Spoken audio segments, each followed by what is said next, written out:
तो हमारा क्वेश्चन है कि समतल दर्पण में जो प्रतिबिंब बनता है उसको आलेखक जो समतल दर्पण में प्रतिबिंब बनता है उसे आलेखों के द्वारा यहाँ पे दिखाना है। ठीक है, तो चलिए हम लोग यहाँ पे बात करते हैं इसी के बारे में। तो ये हमारा मान लीजिए दर्पण है। ठीक है, ये कलाई किया हुआ रहता है समतल दर्पण, चूंकि ये समतल दर्पण है और बीच से हम लोग एक अक्ष खींचते हैं।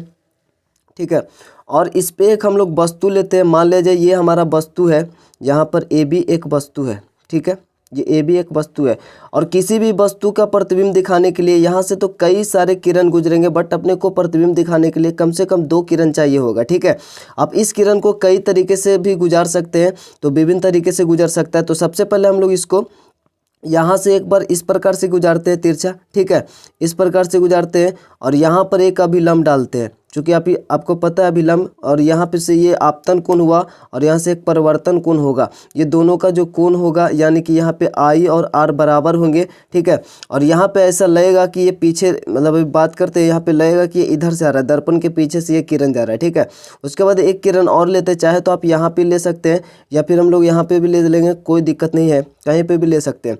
अब यहाँ पे हम लोग अभिलंब डालेंगे तो यहाँ से इसको आपतन कोण और परिवर्तन कोण जो होगा वो बराबर होंगे। अब ये लगेगा कि ये दर्पण के पीछे से आ रहा है। ठीक है, इधर से आ रहा है ये किरण, ये जो किरण गया वो लगेगा कि इधर से आ रहा है। ठीक है, और ये जो किरण जा रहा है वो लगेगा कि इधर से आ रहा है। तो यहाँ पर जो कटान बिंदु है ना, यही हमारा प्रतिबिंब होगा। तो इसको हम लोग ए डैश और बी डैश नाम दे देंगे। और इसका कई विशेषता होते हैं। ये जितना दर्पण से आगे होगा वस्तु उतना ही दर्पण से पीछे बनेगा, जितना बड़ा ये वस्तु होगा उतना बड़ा ही प्रतिबिंब बनेगा। ठीक है, तो ये हमारा होगा समतल दर्पण के द्वारा। इसको यहाँ से भी गुजार सकते थे। ठीक है, और कई तरीके से इसको गुजार सकते हैं, या फिर हम लोग इसको इस प्रकार से भी दर्शा सकते, जैसे कि ये हमारा समतल दर्पण है। ठीक है, और इससे हम लोग एक इस प्रकार से अक्ष ले लिए और यहाँ पे हमारा एक वस्तु है ए बी, ये हमारा ए बी एक वस्तु है और इससे 2 किरण को अपने को लेना है। तो यहाँ से हम लोग एक किरण को भेजेंगे और एक किरण को यहाँ से भेजेंगे। ठीक है, अब यहाँ से जो किरण जाएगी यहाँ पे 90 डिग्री, चूँकि ये लंबवत है तो ये किरण जिस प्रकार से जाएगा उसी प्रकार से ये वापस आ जाएगा। यहाँ पे 0 डिग्री का कोण बनेगा। ठीक है, तो इस प्रकार से ये वापस आ जाएगा इधर।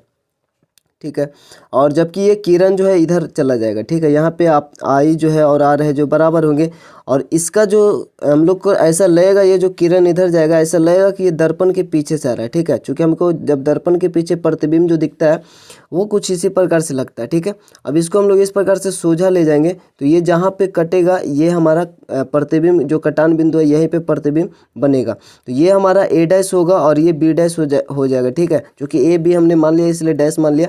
ये हमारा प्रतिबिंब होगा और ये दर्पण से उतना ही दूरी पे बनता है जितना दूरी पे वस्तु है। ठीक है, दर्पण के पीछे बनता है, क्योंकि ये वास्तविक प्रतिबिंब बनेगा नहीं, ये काल्पनिक प्रतिबिंब बनता है। ठीक है, क्योंकि यहाँ पे देख रहे हैं, यहाँ पे जो वास्तविक प्रतिबिंब जो आया है इधर कभी ये मतलब मिलेगा ही नहीं। ठीक है, तो वास्तविक प्रतिबिंब बनने की बात ही नहीं है, इसलिए दर्पण के पीछे बनता है और ये काल्पनिक होता है। ठीक है, ये कभी पर्दे पे उतारा नहीं जा सकता है। तो इस प्रकार से हम लोग इसको बना सकते हैं।